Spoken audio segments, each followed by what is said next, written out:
Hello, everybody out there in comic book land. My name is George Serrano, aka The Don, and if you're listening to this, you can only be here for one reason, and that is a brand new episode of the Major Issues podcast brought to you by ComicBook Clique. And as you know, I am never alone. Sir, introduce yourself. Hello, ladies and gentlemen. I am the Nubian Noob, GT Rebirth. I have survived the snapping, and I am trying to thrift my way through all of this goddamn patois, because holy crap, this show was filled with it. Oh, there is a bunch of it. That means you know what GT Rebirth is talking about. We are here to recap and review the entirety of Luke Cage Season 2. We're back in the streets of Harlem, back in Harlem's paradise, trying to see what how much bulletproof love is still left over from Season 1. Do you have just general thoughts without spoiling the season so far for those who have not gotten to the end point, I guess? 13 episodes, really heavy, heavier than the Defenders were when they came out. But how'd you feel about this load of story? Actually, I liked it a lot better than the second season, than the first season, rather. I think it held my attention a lot better the entire time. Okay. Everything was pretty straightforward to the point, and all the main characters' arcs were interesting to me. Luke Cage's struggles were interesting to me. The attempt by Misty Knight to recover from her injury is its own thing. Yeah, a lot of where the characters are didn't end in season 1. No, not at all. There was a lot of loose ends in season 1. I believe at the end of season 1, Luke Cage is arrested and he's going to jail, and we don't really know how he's gonna get out. Right. And you have Misty or Claire, I believe, going to go try to get self-defense classes. Mm-hmm. So the only person who had any development after season 1 was Luke because of Defenders. Exactly. Everyone else is pretty much in the exact same place they were at the end of season 1. Right, so it's to see the progression of where we left off. Again, without any spoilers, I would say that this season was able to maintain the momentum in a way that the first season, the previous season, I don't think could. There's no odd side quests at any point in the show. There's and very rarely does the focus get taken off of Luke, and when it is, it's to be placed on the villains, and the villains have always been the most interesting part of these Netflix shows. Absolutely. They've done a really good job crafting these villains, and the funny thing is, as I'm paying attention, these villains are less and less just doppelgangers of their comic book counterparts. Like, there's actual work being done to create these three-dimensional villains in a deeper way than they've just been portrayed on the screen. And as a comic reader, you know that sometimes a villain is literally all there on the page. Like, they're just evil. Yeah, I am here to take over the world. Yeah, that's it. This is to be mine. I have no awkward childlike issues to deal with because of this. Without spoiling, how did you feel about Bushmaster as the season's villain? I thought he was great. A lot better villain than who was he? Willis? Diamondback. Yes, Diamondback was. While they did try to attempt to put in some scorned childhood issue to it, he just seemed a bit too straightforward and on the nose, and then he comes in toward the end of the season and it's like there's really no time to really develop the character. Right. Bushmaster throughout the entire time is not only sort of interesting and quite charismatic, but over time you find out that he has this pretty interesting backstory that ties in very much into his desires throughout the entire show. Right. And what he's going through to get them. I feel like this season, a lot was laid on the table in season 1 about the Stokes and Mama Mabel Stokes' influence in Harlem and what she was able to do and how she was able to do it and the ill-gotten ways that family has gotten its money. And they are able to pull from that so many other different perspectives, how other families were affected by the Stokes' rise to power and stuff in a way that didn't feel forced. I didn't feel like they were just pulling power players out for the sake of trying to start a gang war or a fight to the top. This felt organic. It felt like any kind of story or rise to power that you would hear in like The Godfather Mm-hmm. or something. Like there's always somebody on the outs, Yes. and when that person on the outs looks up to, as you would say, as said in this series, the man on top of the hill. Yes. When that person on the outs looks at the person on top of the hill, they just realize that they need to take that person out to then seemingly be the person on top of the hill. The haves versus the have-nots, all those occur in this. And I think where Luke Cage stands at various points will shock you as a viewer. Not that you won't agree with him, but a lot is said. My favorite thing that's probably said, and I'm obviously going to paraphrase it, is Luke gets into a conversation with somebody who tells him, like, you know, you have like wrath and anger and stuff, but if you get angry, your people are going to get hurt. Mm-hmm. Like, this is not just, oh, well, I just got a little mad. Like, you have to be better because your strengths are stronger. So you have to be held more accountable, more responsible. You don't get to just be like, well, everyone gets to be mad, so I get to be mad. No, you, because of the damage that you can do, you're held to a different standard. And that's the superhero motto for me. That's the whole, literally, like, if you could put that on a bulletin board, that's what it is that with great power Yeah. comes Right. great responsibility and great bills, because Luke Cage, for the majority of this, is laying on a couch. But Being a superhero does not pay the bills, especially when you are a vigilante superhero. exactly, I think that was a good spoiler-free review. I would recommend it. If I don't even think, like, I was just gonna say now that, you know, try to be patient with it, but I don't really think it suffers from the same Netflix drag that the other shows did. And when it does, I feel like the threads that are still intact are still very palatable to keep you around. It not every episode is going to be wall to wall action. No.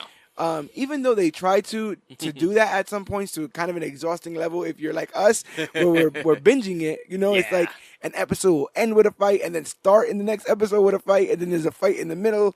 And I thought, you know, that can get kind of exhaustive, but it was just them keeping the ball in the air, and I kind of have to be grateful for Yeah, that. I felt like everyone had an interesting story in this. Everyone that you already know has a very interesting story and rebuild from the first season, and Luke Cage from his Defenders run.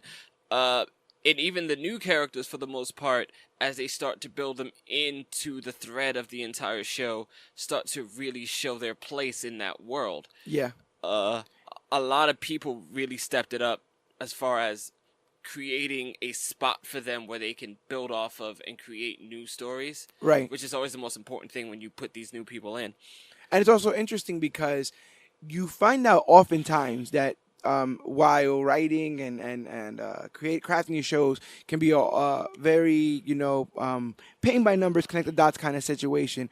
Organically, sometimes some of these characters end up impressing, you know, management so much, or the writers, directors, and stuff, that they end up getting a much bigger role. Like, Yes. you hear the story already about, like, Felicity on Arrow, where she's barely a comic book character, but Right.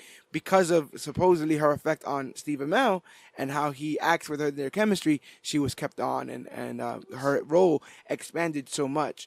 In this, you know, you could point to people like Shades, you know, or Misty was always going to be a center point, but Yes. she holds almost half the show on her shoulders in this series. And I wonder if that was always the plan, or if that was wow, you know, I almost feel bad not giving this person more to sink their teeth into, because they're bringing so much to the little I've given them, that if I give them the whole thing, they might be even, you know, to do even more. One of the marks of a good creator is just knowing that, oh, this thing is working, let's run with it instead of sticking to whatever the established plan was from the beginning. Yeah. And just knowing to constantly work with the flow of things. Misty Knight does a whole lot in this show as far as a character development and someone to really get behind. Yeah.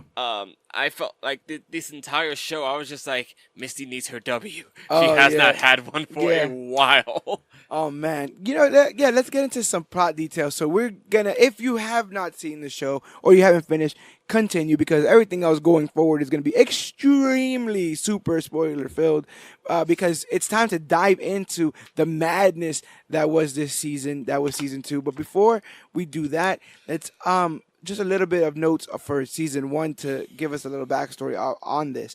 I read an interview with Cheo Hadari Coker, say that 5 times fast, the writer for Luke Cage. It's like a Tribe Called Quest. You have to say the whole thing. Yes. And the thing is, one of the big clouds, storm clouds, over season 1, and this is something we spoke a little bit about off air, is the death of Cottonmouth Yes. and the introduction of Diamondback Yes. in season 1. Mr. Coker, I hope I'm saying that right. Yes, it just sounds you are. better, doesn't it? It sounds like I'm accusing him of something. Cheo says that his plan was always for Cottonmouth to die. Mm-hmm. So in that, I believe it was also a 13-episode stretch. Yes. Halfway through, Cottonmouth dies, and then we see the rise of Mariah and Shades seemingly in this criminal underground. Yes. The actor that ended up playing Diamondback came to audition for Cottonmouth. And so when he auditioned for Cottonmouth, they thought he was so good as Cottonmouth that they decided to implement Diamondback, who was never in the story. Oh, he was never the plan. No. So they decided to write Diamondback in, right? So because they're like, this guy's amazing. This thing we were talking about, this organic kind of like just seeing the writing that's on the wall. Like, Yes. wow, look at how enigmatic he is. I thought he was kind of arch, like very like mustache twirly, like the way he would talk, like the wrath of God is gonna. And Yeah, I'm like, he was very comical. To a degree, I guess you could attribute that to the fact that they're both like the son of a preacher, and Yes. he took to that All the way. charisma completely. Right. And I would also lean on the fact that I think season 1, way more than season 2, was almost, if not a parody, a love letter to blaxploitation films where the villain would be more like shown up and stuff like be more Yes. flamboyant and talk Just over the top. over the top and stuff. So Jump right over that wall. so you see, so I think when he started to talk that way, I think Cheo was like, oh, we can just, the music and all that lean into that 70s vibe, right? Mm-hmm. So then it becomes, well, if this guy can't be Cottonmouth, we still have to get a Cottonmouth because we wrote Cottonmouth in. Yes. And then you get the amazing Mahershala Ali. Mashra Ali, I believe. Yes. You get him, and he wasn't supposed to do as good as he did. No. So now they get another issue. We just keep casting great actors. Yeah, What is our problem? Exactly. Because now this guy who was supposed to be a footnote on this story, it was supposed to be about Mariah and then ultimately about Diamondback, Yes. becomes the most popular villain on the show, which then creates a rift because by comparison, Diamondback, who was supposed to be now, wow, this guy blew it out of the water, he's going to be the real big bad. Yeah. People are like, that's what it was? And what a weird series of events, what a weird series of reactions that end up ultimately tying the hands of the writer of this show. Absolutely. Because it's like Daniel Day-Lewis showing up in Gangs of New York and just completely overshadowing Leonardo DiCaprio, who's supposed to be your big star. Exactly, and you're like, well, what do we do here now? What was your opinion about Diamondback and Cottonmouth in season 1? I'll say this, as much as I will on the record say that I don't see Cottonmouth as great as a lot of other people do. Like, a lot of people saw Cottonmouth as like the bar setter for that entire show and went into the season 2 with that. Yeah. He was certainly a lot more interesting than Diamondback was. Right. And I think at that point, Mahershala Ali had portrayed Cottonmouth in such an interesting and entertaining way that once you got to the really cartoony, over-the-top Diamondback, it's like the show went a completely different direction. Right. They almost super grounded Cottonmouth. Yes, With absolutely. they gave him actual trauma. They gave him actual almost PTSD. At one point, his hands are shaking after committing some violent acts. Yeah. You saw But that he's he also was got like unhinged. this. He's also got this really grounded, like artistic, beautiful side to him. When he's just Right. chilling out playing his piano, and it's really good. With all those women, remember that? Yeah. that was a cool scene. Absolutely. Meanwhile, Diamondback almost never seems to tone down. Like No. even in a conversation at a restaurant, he'd be like, "I want the best bacon you done ever Yes. had." It's like Diamondback just walks into the room, just like, yes. the Lord's bacon. I want. We don't eat pork around here. I feel And like then he just would go kills a man in front of everyone for with a Judas bullet. for kicks. So with that being said, it's weird that Diamondback was never meant to be as big of a deal as he was, and that they were always going to write him off. Cottonmouth. And then Diamondback kind of peters out towards the end of that, and supposedly that's the reason, the thinly veiled reason why he didn't show up in this season. Yes. Even though they set him up. One reason that was given was you don't follow immediately in the sequel with what was left.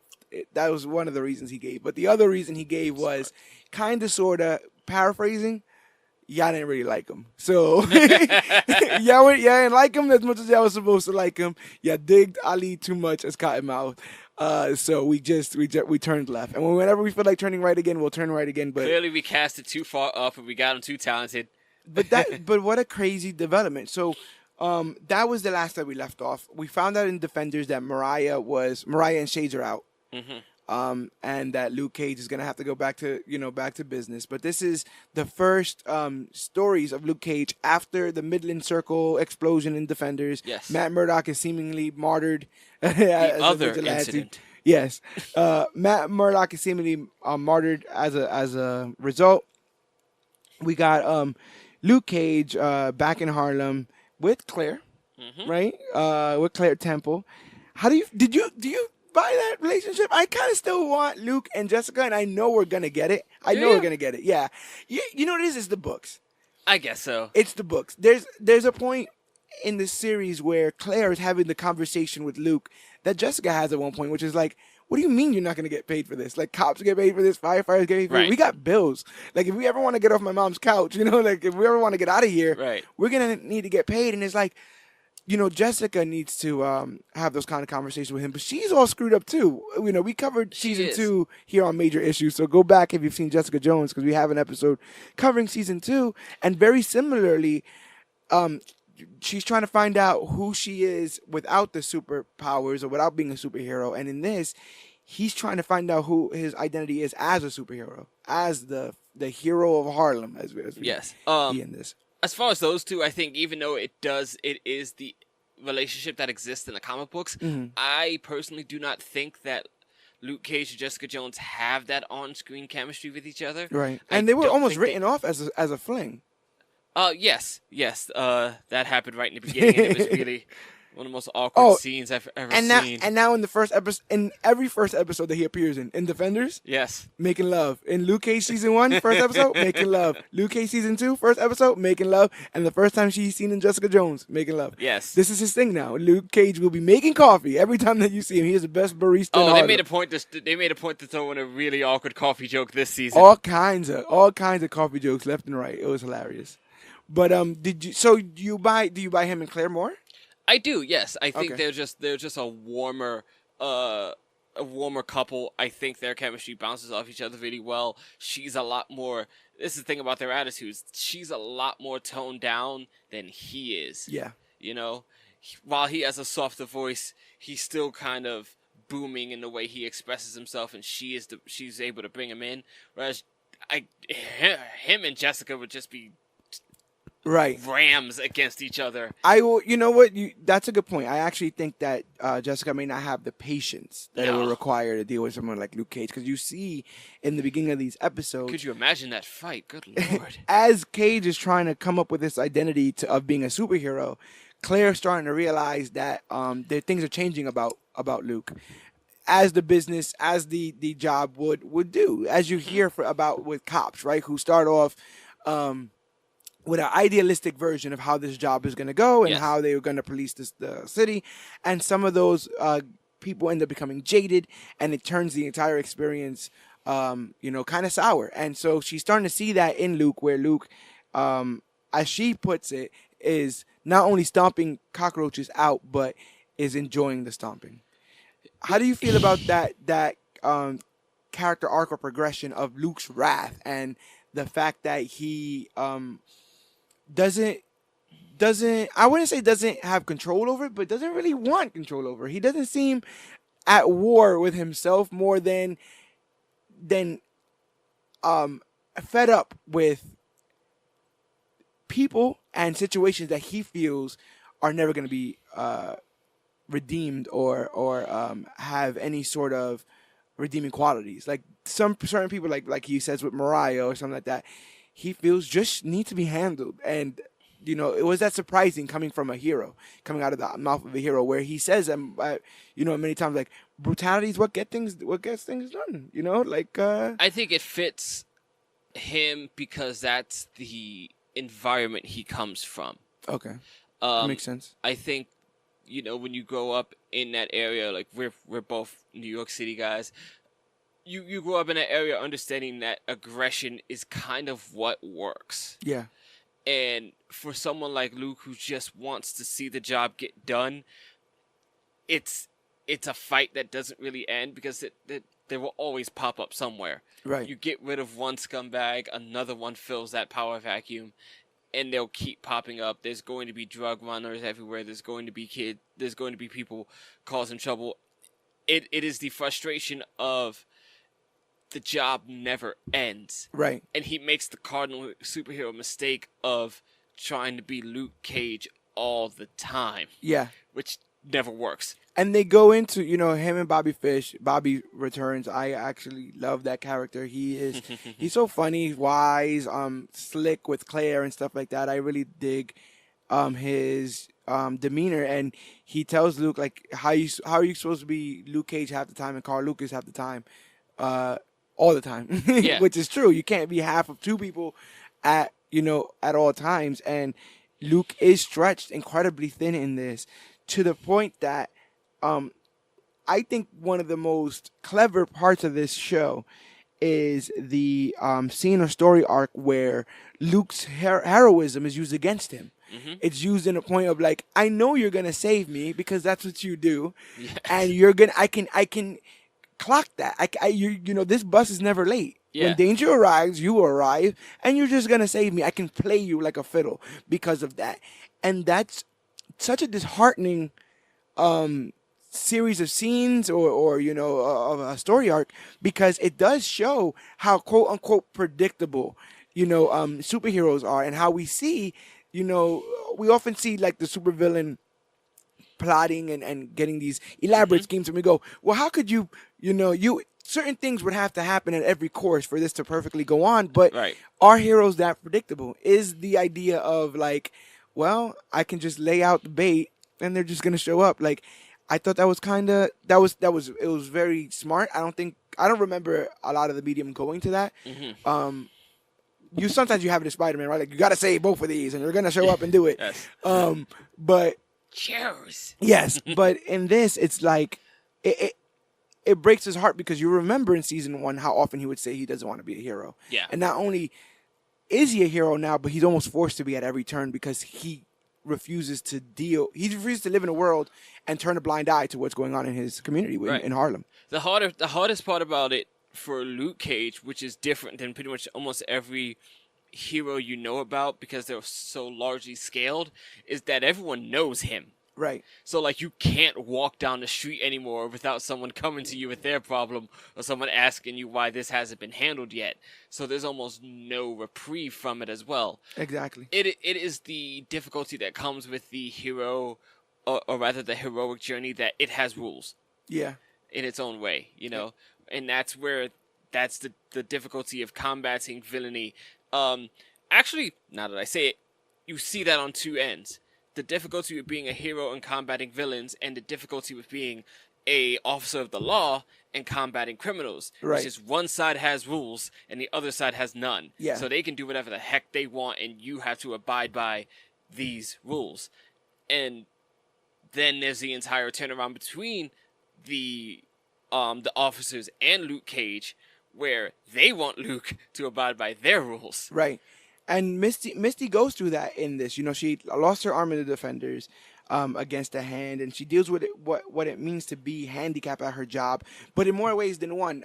Also handicapped, also having an arm tied behind her back because of these rules, because of these laws, and they do a job of making being a police officer seem incredibly frustrating, and incredibly thankless. She goes so far as to say that she has an incredibly thankless job. Yes.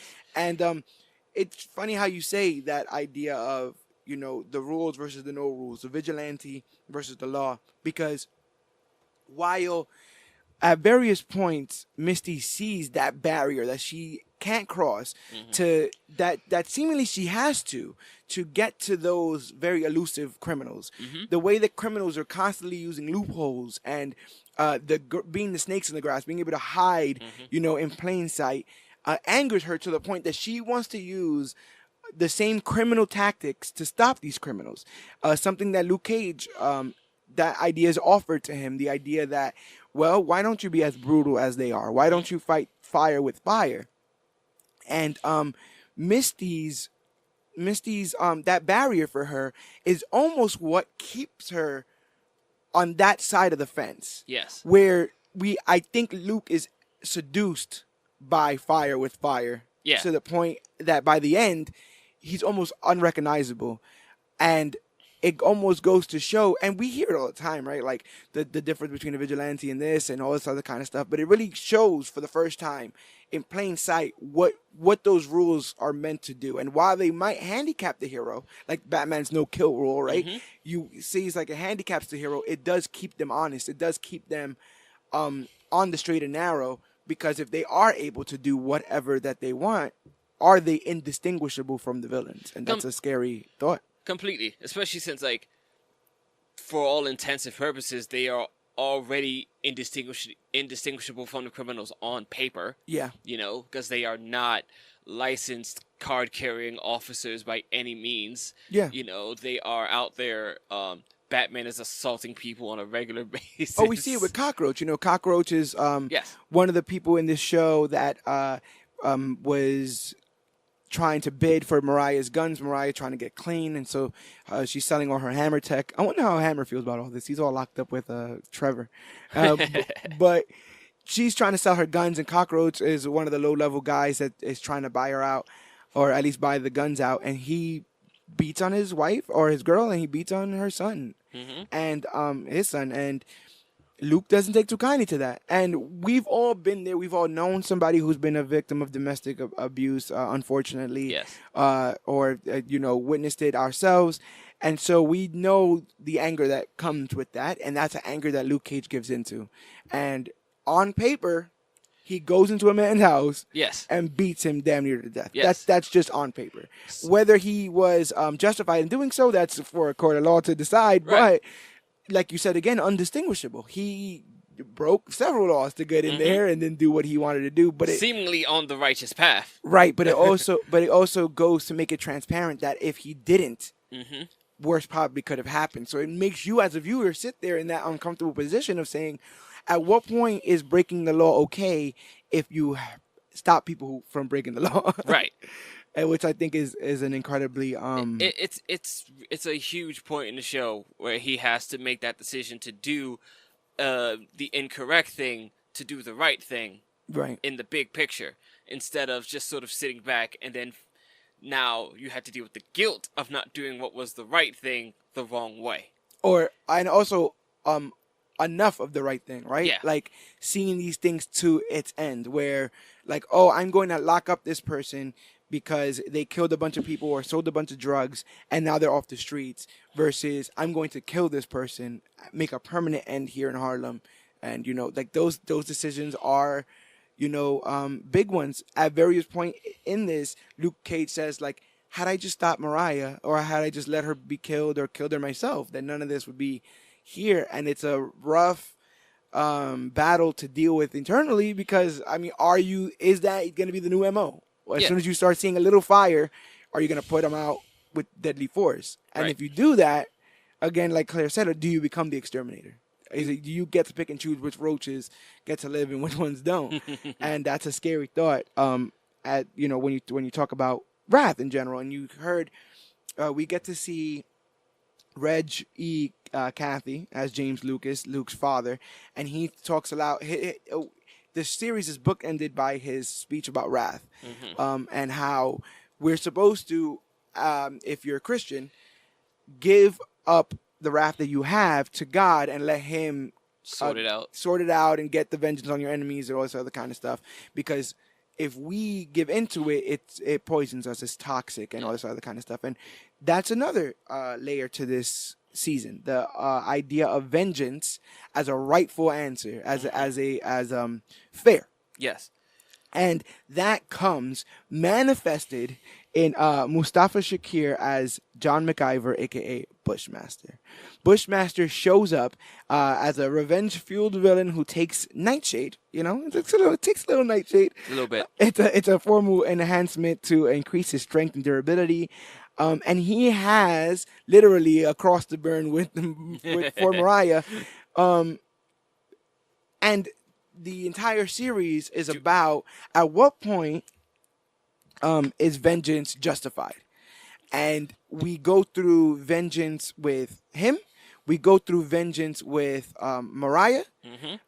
We go through vengeance with various people who seem scorned here. And at what point do we actually see that whole perspective of an eye for an eye makes the entire world blind? I would say you see it with Bushmaster in the end, as Bushmaster sorts to take as much damage almost as he inflicts. Right. In some cases, self-inflicted damage.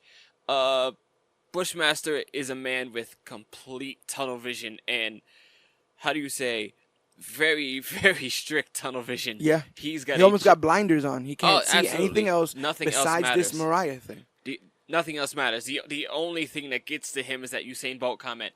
Yeah, and when you think about it, he has so much tunnel vision that he spills blood of his own people to get to where he has to go. Even though he has this supposed respect and all this other kind of stuff. But we're given, eventually we just see a man incredibly skilled with hand-to-hand combat using capoeira, that sort of dance fighting, that style. I believe that was popularized in Brazil. Yes. But, South America sort of influence. He is the leader of the Stylers, which is the new brand of the Yardies, a former Jamaican gang in Brooklyn.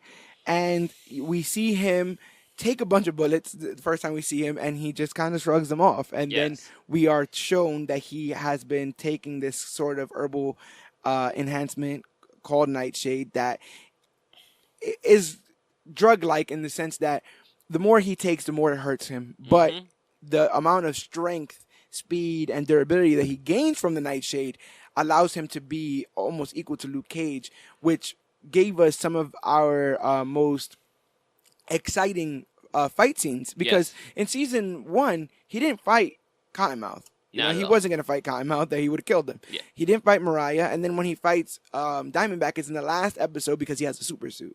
And they even go, Bobby Fish goes out of his way to be like, did the guy who beat you up have a super suit? Oh no, so he's just as fast as you. So it was cool to have somebody that can go toe-to-toe with Cage, but also has such an entertaining fighting style that you just wanted to watch him and his body move. And the first couple times that he tangles with Luke Cage, it's so obvious that he has planned for this that it almost gives you a little bit, it almost makes you, without you wanting to, give him a little bit of respect, because it almost shows you how lax Luke has been with his level of training. Because when you are super strong, you don't really have to know how to, we argue this about Superman, right? You don't really have to know how to fight. You could just grab somebody by the scruff and throw them, as he does many a times in this show.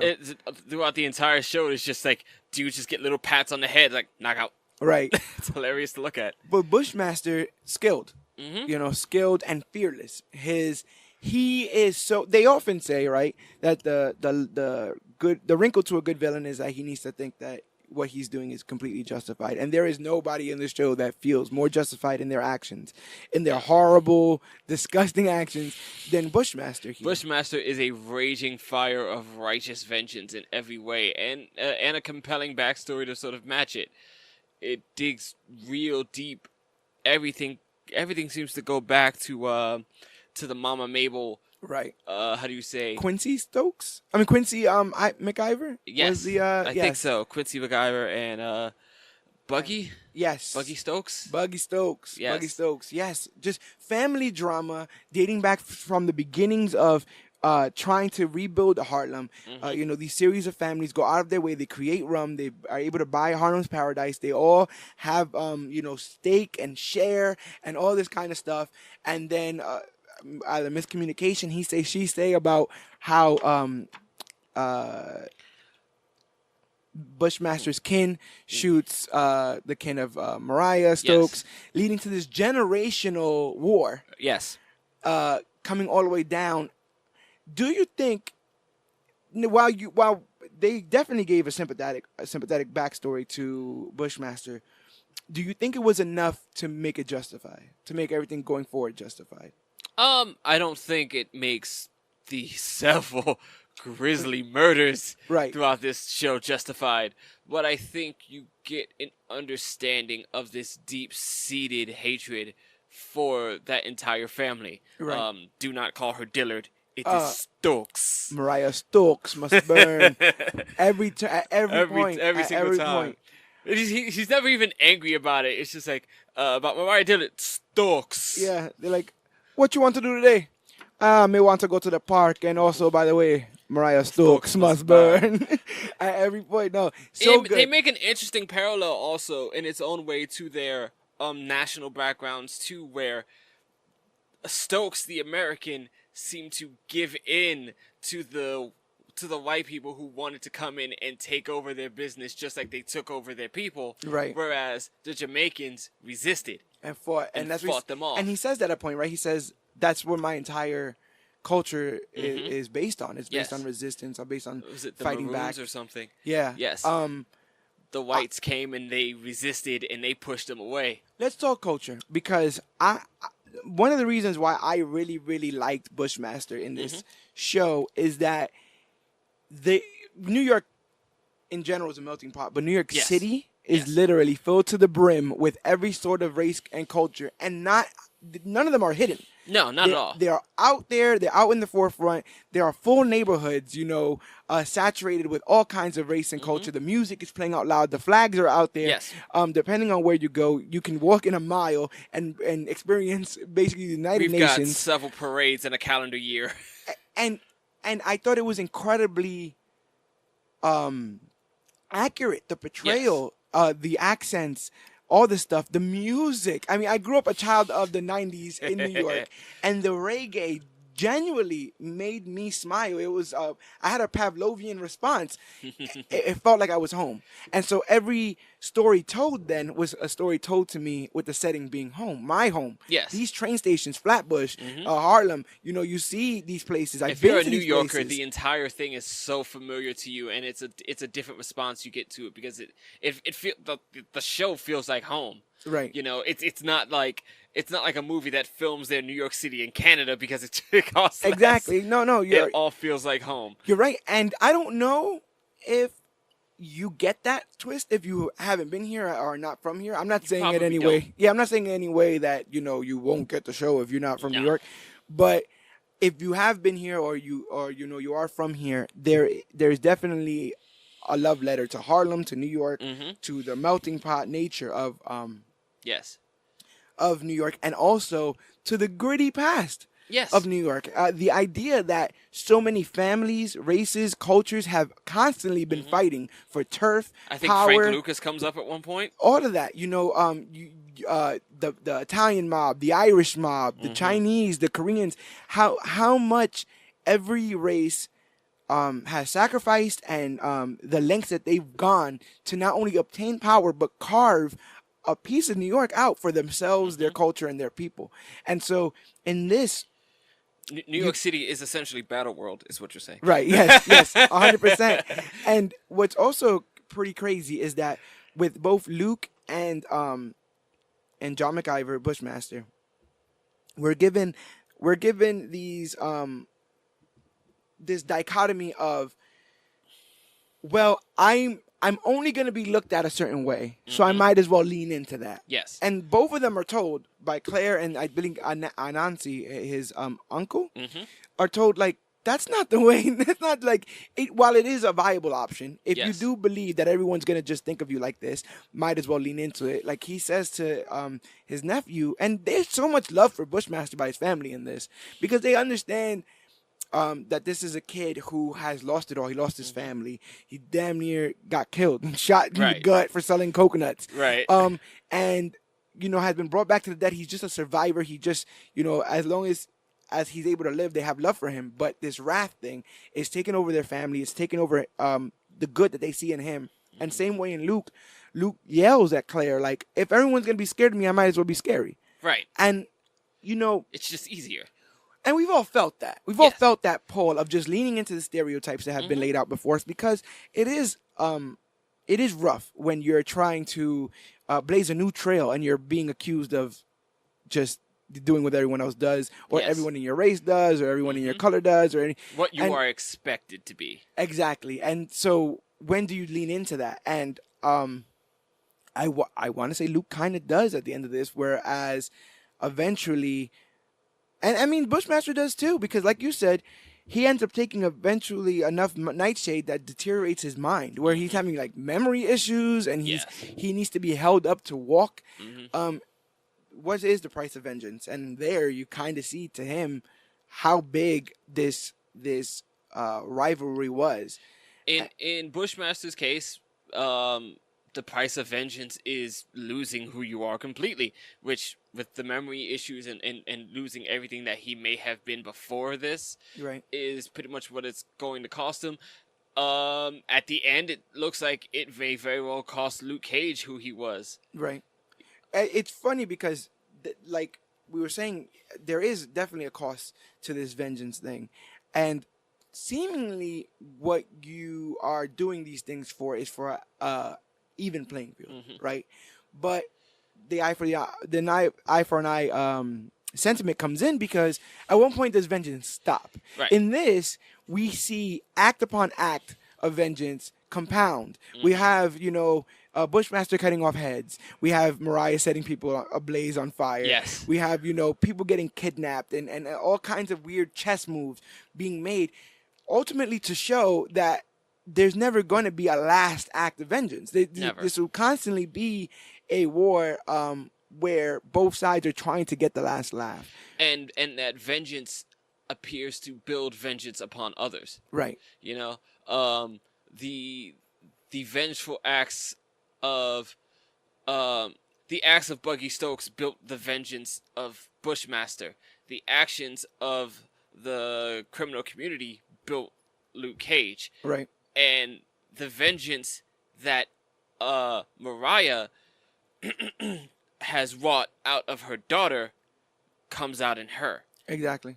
Everyone uses vengeance to wrong somebody and thus creates a new enemy. Exactly. Who is then fueled by that same fiery vengeance to enact back on and then it burns everyone. But you mentioned there, let's talk about the new member of the family, Tilda Dillard. Yes. Is that her last name? Tilda Dillard or Tilda Johnson. Oh, yes, or Tilda Johnson or Tilda Stokes, depending on how you want to think about this. But she is brought in as the estranged daughter of Mariah Dillard. Yes. Mariah, initially, we're just shown that Mariah is trying to use her for political gain to say, oh, I reunited with my daughter. Things are good. Look at me. I'm a good politician. Everyone loves a reunion story. Exactly, and everyone loves family. So her thing was always family first, always Mariah. And she goes out of her way to reconnect with this daughter. But the twists are all over the place. First, we find out that the daughter has a medical background, but has chosen to open up a kind of herbal remedies shop, holistic medicine. Selling all kinds of herbs and roots, and eventually ends up being one of the suppliers for Bushmaster of this nightshade. But then it's explained that Mariah had a very tenuous relationship with her own child, keeping her at a distance at all points, and it's accused of Mariah that is a color issue. And Mariah says, oh, no, it's not about color. Don't worry about that. It's because you're sort of your uncle's daughter. It is revealed, it was hinted on in season 1 that Mariah Stokes was sexually abused by her uncle, Pete. who was then shot by Cornell I believe so. in season one, Yes. in that with that gun that plays a big role in this story. But Amazing to keep a gun that old working that long. yeah, like I said, doing some good maintenance on that thing. Yeah, but you find out that Uncle Pete seemingly impregnated his niece before he died, and Mabel said no abortion, so Mariah ends up giving birth to her and her uncle's child, and then they basically give that child up for adoption, and she keeps like a short, she keeps an arm's length distance from her daughter, catching up to her, but she admits many times in heartbreaking dialogue that she could never love her. Tried, can't, sorry. Yes. And that's kind of almost the delivery she gives. Like, I tried, yeah, I just can't. She once she got to that, she was real succinct, just like, look, I gave this a real good thought, and keep seeing my abuser. There is something very real about that, though. Absolutely. About that level. And she says, like, almost in her last monologue, that when you are raped or sexually assaulted, that a part of you dies. And I can believe that. I can believe being held against your will and having these terrible acts laid upon you without you having any sort of escape. It has to have a traumatic effect on you. And I've known people to make that claim of, like, I couldn't love you I didn't know how. And essentially, you could argue that Tilda Dillard is the piece of her that she lost, and she just cannot get that back. Right. And almost if she could, but I can't even say, like, it's one of those, like, situations where I don't even know what I would do in that situation. Like, I can't say, oh, you should have just loved her, and then once you had your family unit, everything would have been different. You wouldn't have went down this path. But it's hard to just say, oh yeah, well, just forget about the horrible. No, certainly on paper it makes sense to say, like, well, still it's a child and you should nurture it, but you cannot measure what trauma does to the human mind at that point, and how you will see what is essentially the fruit of this abusive relationship. It's a really difficult thing to actually manifest without being there. Exactly. And trauma is the name of the game, especially when it comes to Mariah and Bushmaster with their history. But Mariah, from almost the jump, is heavily drinking and making these crazy impulsive decisions. She's unhinged in this and unraveling. She's still trying to be that face, and there's still glimpses and sparks of that politician in her. Yes. But ultimately, it's almost always undercut with this gangster, literally, like, Frank Lucas-esque mantra of, like, we're going to take care of us and our family by any means necessary. Family first. And so this thirst to rise above her family name and where it came from, ultimately, again, is that argument that we make of how much bad does it take to do good? How much does she have to do in the name of crime to eventually erase her family's history of crime? And I don't think that there is any right amount of evil to do to get rid of the evil. I think you see that with her. And at many points, she does seem heartfelt when she says that she's tried to do good and her past has brought her down. Yes. But at what point do you start to believe that she's always had this kind of person in her?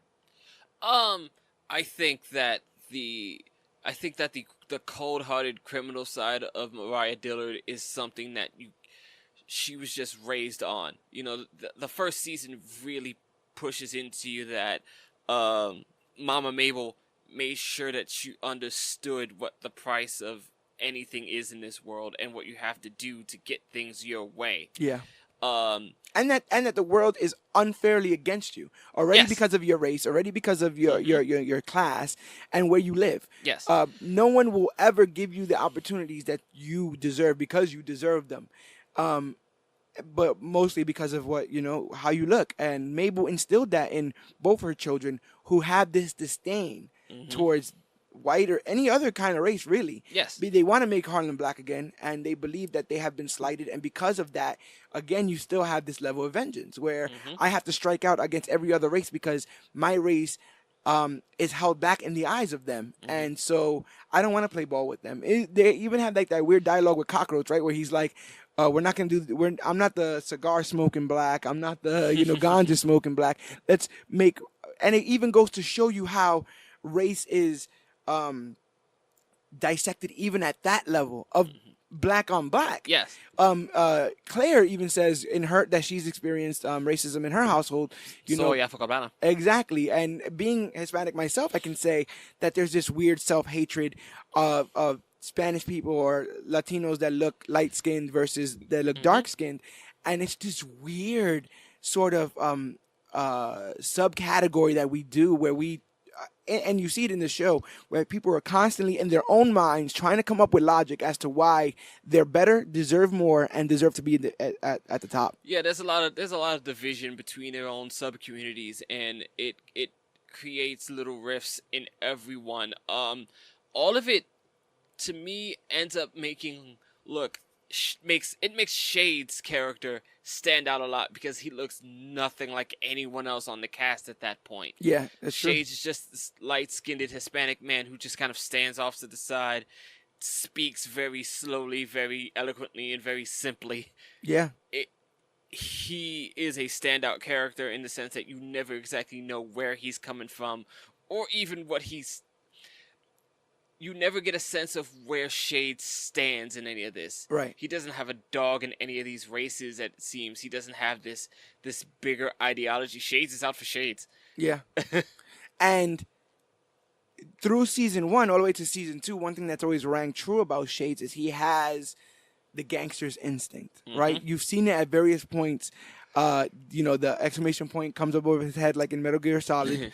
And he's like, no, I may not understand the business or logistics of this, but the facts that I've heard don't sound right. Yeah. And you should just do this or you should just do that at various points. And even right before, I think she dies, he tells her, like, you could have just sold the painting. I've been telling you since episode 1. You could have just sold that goddamn painting. Just sell the painting. Why do you think the painting meant so much to Mariah? I think it was something I think it was a piece of her family. It may have been a piece of Cornell for her that she was still holding on to. That makes sense. I think if she sold the painting, she felt like she had completely sold out. I agree. I agree with that. I would go so far as to say that the painting represents a level of prestige that the Stokes had, regardless of how they got that prestige. It represents a level of importance and prestige in the neighborhood. Because that thing's $1 million painting, and the fact that you have it's a status symbol. Right. And I feel like there's an old saying that to those with privilege, equality is a punishment. Yeah. And so for her, the Stokes have always been this high prestige, or at least highly regarded family in Harlem. She could not lower herself to be with any, and at various points, she almost delusionally states, like, I am Harlem. Harlem loves me. Harlem would never turn on me. Like, I have Harlem's best interest at heart. And if you put one juror from Harlem on that bench, I'm going to make it out. She tells the judge, oh, just let me go, because without me, Harlem is going to tear itself apart. Like, what a cocky, like, so delusional, so out of her head with this. Intersped with clips of Harlem tearing itself apart. Right. But through the midst of that, we're given also some very traumatic details about Mariah. Like I said, we've already found out she was sexually assaulted. We find out that she was constantly teased with Black Mariah, the name Black Mariah, because of her skin color. And that's something that harkens back to season 1, where she's called that and does not like it one bit. Not one bit. So she is given this sort of traumatic backstory, and at various points she does give sad details on her life. I'm just wondering how much of it we're supposed to believe. Like, at one point, how do you feel about this weird... I feel like it was a focal point of this series that they gave and wrote this sort of Joker-Batman relationship between Mariah and Luke. This whole weird synergy of, like, you're always going to be there and I'm always going to be here, and these are the sides we're always going to play, and I make you better, and all this other... There was this very distinct, I felt, delusion on Mariah's half, where she says like, and they even go with the whole, we made each other, we created each other, you know, and because we created each other, we're tied to each other and we're responsible for what each other does. How do you feel about that twist and almost that level of delusion where she almost tries to kiss him at one point, and it's like, you're always gonna save me, you're always gonna be my big black Boy Scout. I think towards the end there, and this is how I felt from the beginning of the season, I think Mariah has started to use, I guess you could say, seduction as a weapon to a degree. Yes. I start to feel like she was doing it with Shades the entire time. Right. Although, to be honest, I felt like they were using it against each other, and I never really thought that there was any genuine thing there. Towards the end, she has gotten away with so much that I think she is untouchable in her own mind. Right. She's going to make it. This is just a prison. I've made it out of far worse. I was left to burn in my own home. Right. No, definitely. And you came to save me. And she survived everything that Cottonmouth couldn't. You know, survived everything that Domingo couldn't. Other gang lords were in this to be in this, and at various points, because of this delusion, like I say, she refuses to acknowledge that she is turning into a gangster, into like a street. Yes. You know, a street smart mobster. Yes. Even.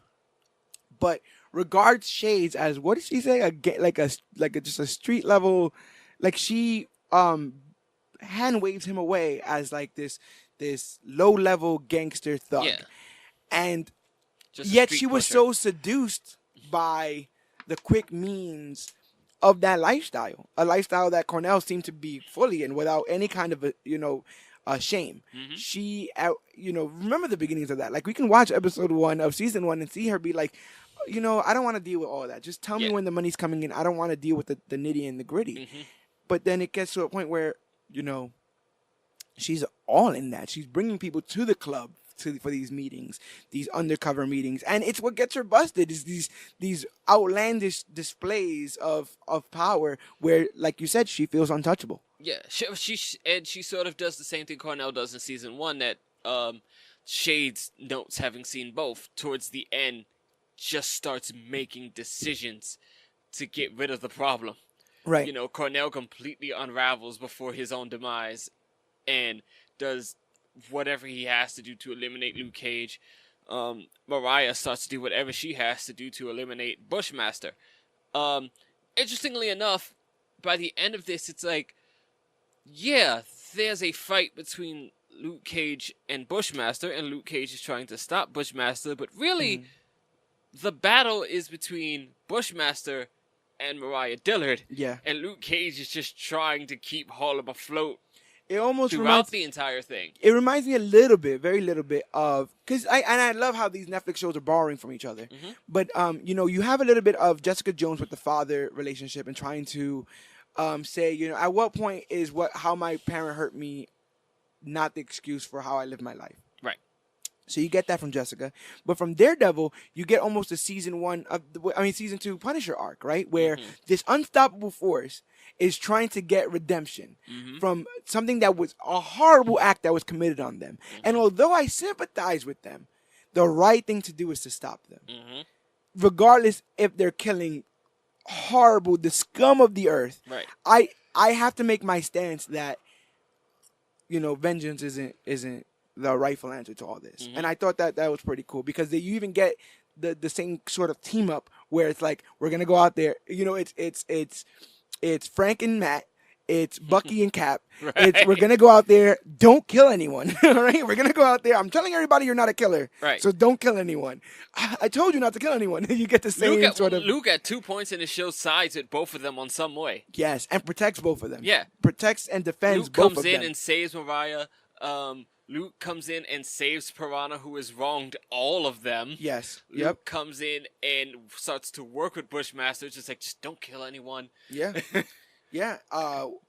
And works with information that is given to him by Shades. Yes. Works with Misty Knight. He literally is able to see the logic in everybody's motivation, because they are all supposedly doing what's best for Harlem. And which really leads to the big decision at the end, where it's just like, what I have to do to stop all of this. Right. Luke Cage ultimately decides to become Harlem's quality control. Yes. He decides that if all of these The things are sheriff, going as it to were. exist, if all these things are going to exist, gangs, illegal money, drugs, guns, and I can't stop it all, I at least can control it. I can at least manage it to a level where the bloodshed is minimal, where the casualties are minimal, and where majority of the world gets to continue living their lives. And so ultimately, the ultimate act of vengeance is cast down upon Mariah when her daughter puts, I believe, the kiss of the spider. Was that the name of it? I wasn't sure what the Spanish was. The Aranya is definitely spider. I just Okay, couldn't. yeah. I didn't Then know if it was. Besos de Araña, something Yes, like that. kiss of the spider. Potent poison on her lips, and gives her mother a kiss, Tilda, and it basically kills her. The poison kills Mariah, who is held by Luke Cage in her last moments. But Did you think it when it happened? when she was making it, I didn't know what it was, and then when I read the spider thing, it felt like a poison, but I didn't know how she was going to administer the poison. When she kissed her, I was just like... And when she kissed her, and not only kissed her, but kissed her on the mouth, Uh-huh. that was very particular. Yes. And I was like, I didn't know. I also didn't know how quickly the effects would work. You know, like I didn't know if as soon as the door would close, It she was would very start. Game of Thrones. Yes. And Tilda dealing with the same battle that her mother deals with, where I can't believe I'm born into such, ill-gotten means and a history of crime and violence, and instead of leaning into it, decides to cut that tie right where it's at. Yes. Instead of trying to prune this violent and murderous flower of her family, she just cuts it off. Well, what was the line earlier? I think with Shades is, how do you stop a water? Oh yeah. You put You your put hand, your hand right on the faucet. right. And did you notice? I could be wrong with this, but did she add words to that Cornell song? I feel like Cornell was playing that song in his. I see. I have to go back and check that. Because those words were very specific to what just happened, which was like, Mama, to continue living my life, this has to end. And the act that I just committed is going to be worth it in the end because it will have freed me from these family ties. That was righteous vengeance. Yes, that song was on point, and the song that they were playing in Harlem's Paradise when Luke Cage was the owner, because he eventually gets Harlem's Paradise through the will of Mariah Dillard, because she knows that he's going to be seduced by it. Visible chagrin of Tilda.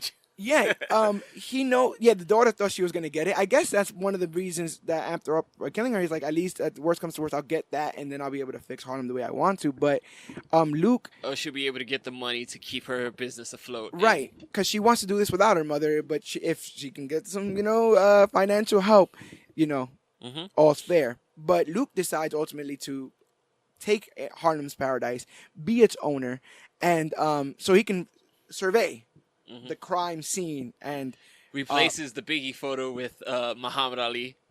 And he gets to interject when needed, but he ultimately becomes the overseer of all this, ultimately showing the seduction of crime to Luke Cage. They said that the first time, or when initially on paper, that Luke was supposed to survey the area with a reluctant look, and that Cheo Hadari Coker said that Mike Coulter chose to survey it confidently, and that they ended up keeping it in because they said that it was such a mirror to Cottonmouth. Yes. And how Cottonmouth sat there so proud that this was his kingdom and that he would be able to oversee it.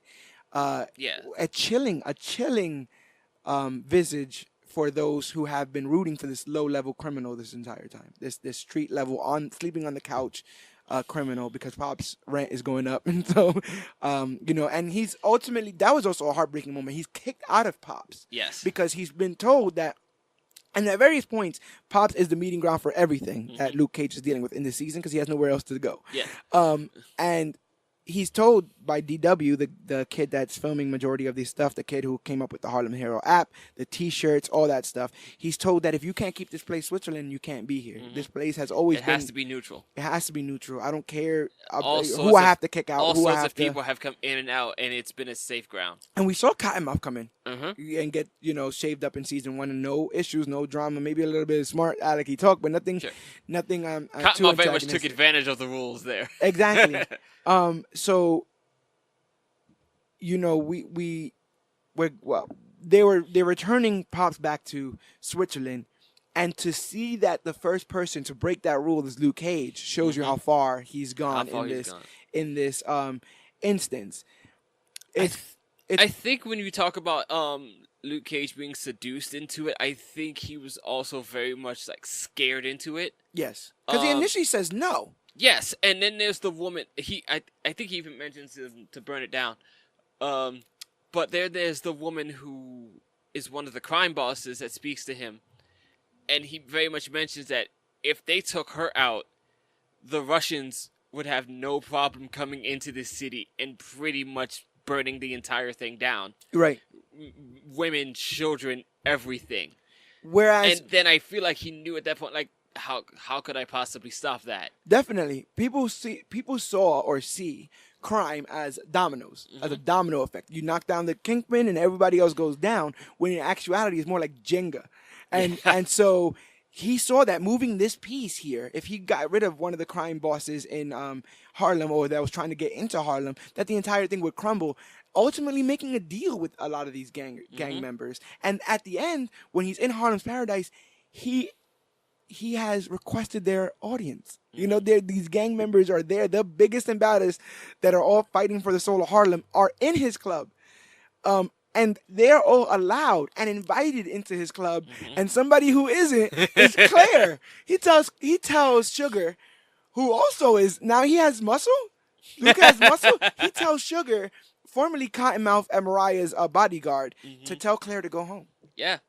Who hasn't been seen since maybe episode 4 or 5? Yeah, because Luke basically, she gives him the conversation about the wrath and how he shouldn't be giving into it, and he punches a hole through her wall in a very heartbreaking moment, because again, this series deals with a lot of the unspoken truths of family, and especially family in the urban areas, right, who grow up with a lot of racism, domestic abuse, verbal abuse, violence and anger, verbal manipulation.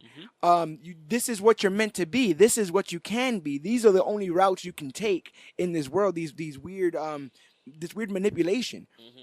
And so I'm ecstatic that all that was brought to light, because Claire essentially gets triggered by this like PTSD reaction to a violent act on a wall, right, by Luke Cage, and just sort of breaks down, and it's just like, I have to go, you need to go, I can't be here for this. But I also feel like, unfortunately, we've all been there, right? We've all seen I've seen it. Acts of aggression like that, and have to just go on to the next day, and Claire puts her foot down and says, enough. If I gotta be alone, if I gotta be in Cuba, I gotta go see my mom. If I have to do all that, that's fine, because I have to have a level. I have to have a line that I cannot cross. And Claire's line that she doesn't cross ultimately makes her leave Luke, whereas Luke seemingly doesn't have a line he won't cross. At various points, he is asked what that line is, and he pushes it. Misty finds out the line that she won't cross, or maybe she doesn't. I'd like to hear your take on that. Does she see planting evidence as a line she won't cross, or had Cockroach not been killed, would she have done it? I think it was a line that was malleable. I think it was a line that was sort of stripped away from her.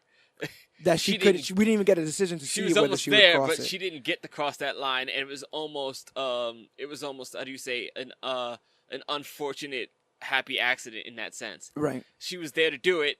So the opportunity was robbed from her. Yeah, the job had already been done. There was nothing to plant. The man was dead. Okay.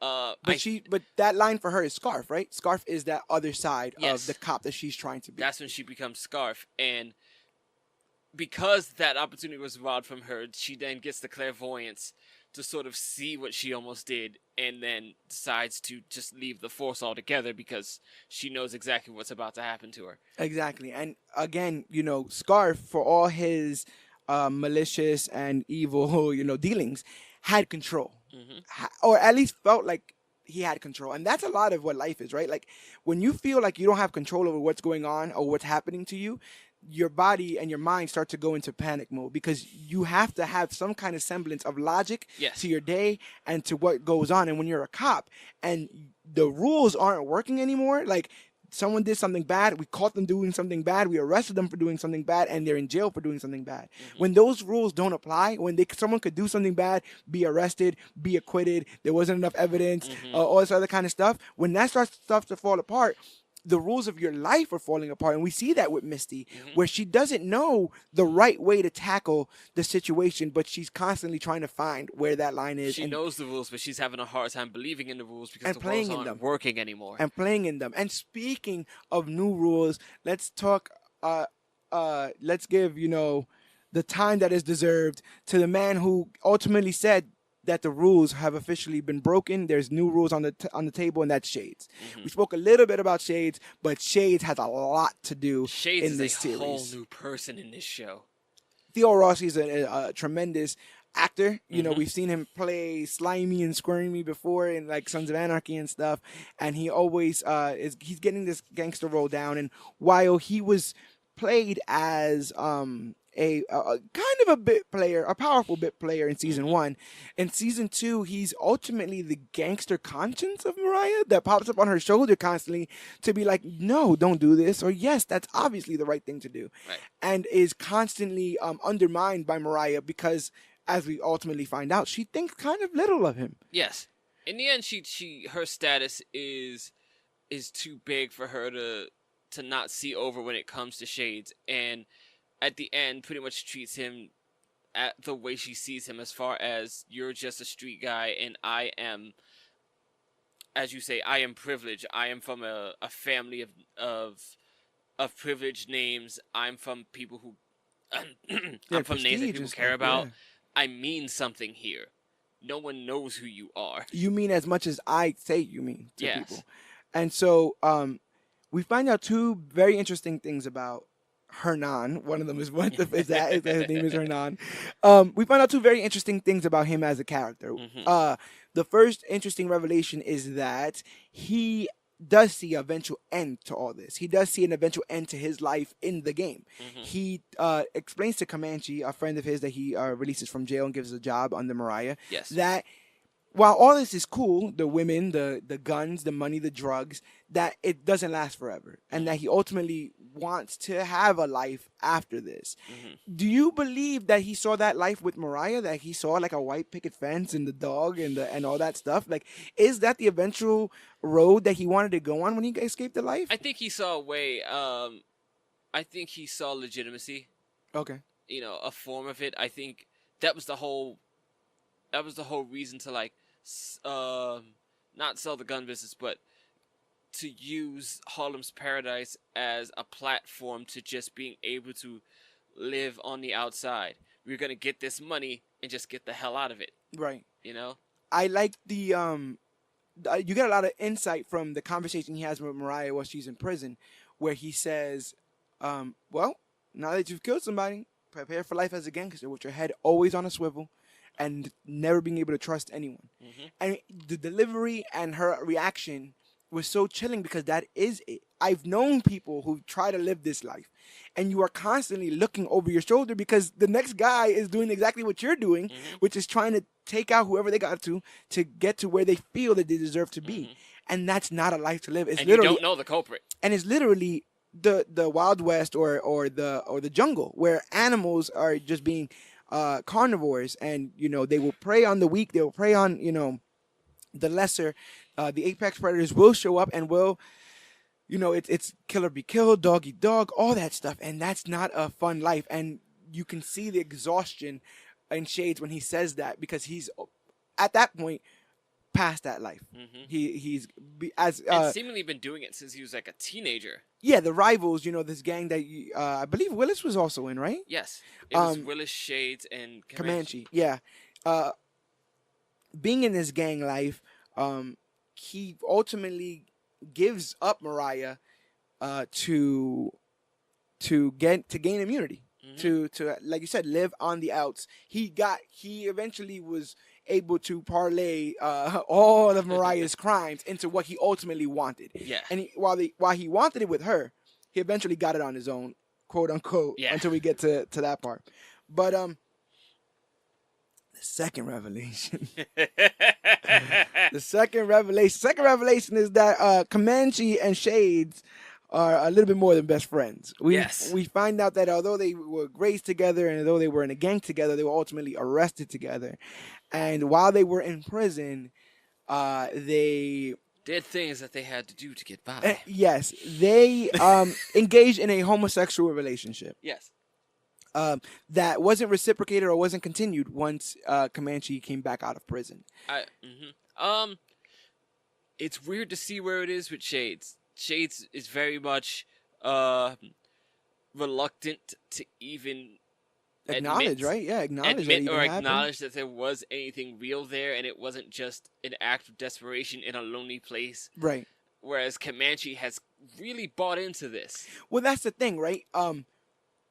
He says that it was, there's very little interaction, and that they did what they had to do to get by in such a isolated area and stuff like that. Keep your minds right. But the first thing that I thought when he was saying all this is, are you explaining this to Comanche? Comanche was there.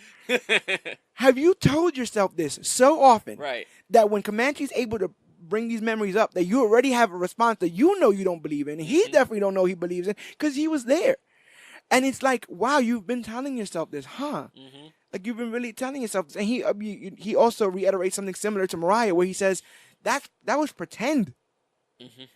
And I wonder how he contextualizes that relationship in his mind. I think he contextualizes it as the same thing he contextualizes everything else he's done in his life at this point, which was survival. That's true. And Comanche almost seems heartbroken by Shades' admittance that this was only to get by and stuff. Comanche comes out of jail, instantly gets a deal with the cops to try to rat on Mariah, and when it's found out that he's working with the cops, Shades shoots these cops. These what are they, like the head detective or whatever? These guys are going by the wayside. Captains, these captains are going by the wayside, bro. Yes. People every season there's an old captain that's he's gone too far. He's gone too dirty. Was 3 weeks away. You understand, from retirement. But what a level! What a twist! What a different level they added to Shades, where he not only has this dichotomy in his life of gangster and what he truly wants, what he's had to do and what he truly wants to do, but who he's had to be and who he truly wants to be. And I don't even think at the end of this series we have any clue as to who he wants to be. No. But it's definitely the first time we've seen him open up as a character. Yeah. Whereas he was just the whispering voice in the background for all of season 1 that knew how to find his way out of things and was able to manipulate people into certain directions. And in season 1, we see him constantly being the, not moral center, but at least the gangster that was able to take emotion out of it. Where in season 2, there's a lot of emotion. In season 2, Shades makes a lot of decisions based on emotion. He kills Arturo based on pure emotion. The Comanche situation is based on emotion. Those breadcrumbs ultimately lead to the fall of both of them. And there's this weird thing that happens. He was so slighted and so disrespected by Mariah that I started to gain some sympathy for Shades. But then, in brilliance, they decide to have to show us the interrogation of Shades. And he gets to really lay out how much he's had a part of and how much of the death is literally on his hands. And not only that, how much he enjoyed it. And they go back to framing him as, remember, this is still Shades from all the Shades that you've seen. Yes, his quote-unquote lover was murdered. And yes, seemingly his happy ending has been skewed by this evil woman who's been manipulating him at every turn. And yes, she lowered his self-worth by calling him a thug and all that. But he still has a lot of blood on his hands. Yes, he dropped a lot of bodies along the way. He still dropped a lot of bodies on the way. So I like that they keep that level. And So much to the point that he gets his happy ending robbed from him, because when Mariah dies, it turns out that his plea deal or whatever, his immunity was contingent on her going to jail. And because she didn't go to prison, she went to jail, not to prison. There was no conviction. No conviction, and so he goes to jail for all the crimes, which I thought, like, damn. But and Misty Knight gets the only W she gets throughout this entire show. That's definitely what I was gonna say. Misty gets that W, and in a brilliant piece of acting, we see a slight smile across Misty's face. She looks down, she smiles a little bit, and she walks out of the diner because she did it. She did it. She finally got one. The last story arc that I think encapsulates a lot of not only season 2 but Luke Cage and as a whole is that everyone's path to the top is different, but ultimately the outcome is the same, and that is Cornell, who rose to the top, and he's not going to do it like Mama Mabel. No. And then Mariah's not going to do it like Mama Mabel or Cottonmouth. And then Luke ain't going to do it like Mariah or Cottonmouth or Mama. But we're still at the top. The visage is still the same. The image is still the same. Top of the hill. And seemingly the conclusion, and even Bushmaster, when Bushmaster gets there, I'm not going to be as ruthless and all this stuff as the Dillards and the Stokes. They're such a low, sick, violent people. But he does all the same things that it takes to get to the top of the hill. Is that futile? Is that? Do you feel that Harlem is ultimately going to make what it wants out of you versus vice versa? Is that what they're trying to tell us? It certainly appears that way. It's a tough how do you say, terrain to navigate, especially once, like I said, to me the turning factor was the Puerto Rican and I think the Italian families. Yeah. Whereas now you realize there are so many more players in this than you think. Yeah. And if Luke doesn't step in, someone worse will. Yes. And I think that's it. That's his safety valve to the power vacuum. Yeah. To keep someone worse out of Harlem and to keep these problems from happening, I will stand here in this spot and I will watch over it. Yeah, to be willing to control the flow of water, he has to put that kink in the hose. But then that also means he has to stand there with that kink in his hand. Yes. With that hose bent in his hand or else. I think it was an awesome way to world build. It's explained many times to Luke Cage, like, oh yeah, I know you dig Harlem, but Harlem and its history have been here way before you and is going to be here way after you're gone. And it's the truth. A lot of what is impressed upon Harlem in this season goes back decades, which means that ultimately generations of crime families. Ultimately, Luke Cage will be fighting Harlem's past as long as he continues to want to protect Harlem's future. Speaking of future, we got a little bit of hints to Heroes for Hire constantly, right there, constantly saying like, oh, you should be hired, you should be paid. Here's the amount of money. He was hired by Piranha to be a part of that party. That went well. And that did not go well. And then we got a little bit of team up of Heroes for Hire. Danny Rand shows up, and Danny Rand is not completely annoying in this, which is something that I was very happy about. I have a very big disdain for the Iron Fist show, only because I still have yet to see it. It was bad enough that when you watch it, you start to not feel like the other shows, and that was the first thing that bothered me. It was like, this doesn't feel like it fits in like the other pizza slices did on this. They don't all have to be the same topping, but they all have to fit inside the pizza. Yes. And I felt like Danny was like a waffle in that situation. It just like, what are you doing here? And you don't even resemble what I thought you were supposed to be. Right. In this, he was a little bit better. He was comic relief. He was, and a lot of what I saw like in the Ultimate Spider-Man, where he's all like chilled out and chi, and you gotta, hey bro, respect Kung Lung and Xiao Lao and all that kind of stuff, and the dragon, the Bruce Lee dragon, no, a real dragon. I fought a damn dragon. Yeah, like why does no one believe me? I'm gonna get a shirt made. I fought the dragon Xiao Lao the Undying. Yes. So he's in that. Colleen, shows up from Iron Fist. You get hints of the old Daughters of the Dragon. Yeah. Misty gets her cybernetic arm, not Stark Tech, Rand Industries, but Rand Tech. It's okay. You get it where you can get it. Right. And it's shown to have super strength. So we'll see where that leads. Something Misty she hasn't quite figured out yet. She goes from like drinking coffee, like having trouble drinking coffee, to like doing like these elaborate punches and all that kind of stuff. I thought it was pretty cool. But like she sort of like breaks a piece of a shelf or a table, Yeah. and then it's just like, whoa. I But can do doesn't that. really know how to use it. How'd you feel about Colleen and her advice towards Misty? Knight? This whole idea of being a cripple, this ableism. First of all, the disgusting reactions from her coworkers. Yeah. Like, did you like? Has no cop ever been shot or like had something amputated ever where their presence in the building bothers you? Like, that's huge. That's so big for the camaraderie of the team. Yeah. For you to ostracize an outcasted member because of something that happened in the line of duty is such a poisonous, toxic environment to be a part of that I'm surprised that And they're Misty pretty much even all dealt with looking it. at they're all looking at her like working with this woman is gonna get us killed. Yeah, like ridiculous. And they she's the poster child, I Mm-hmm. guess, for the department. So I thought that was disgusting. But how do you feel about Colleen's take on all that? Her view. I like them together. They once again, this is a result of some good casting of people who kind of have some really good chemistry together. I don't think it will ever get a show necessarily, but they play well off each other, and it'd be so well to keep them together. Yeah. For as long as they can keep doing these shows and keep playing them off of each other. It is very interesting in a sense that despite what you may think of the Iron Fist show and however they'll do season 2 to redeem that, that both of those shows mesh with each other so very well. Yeah.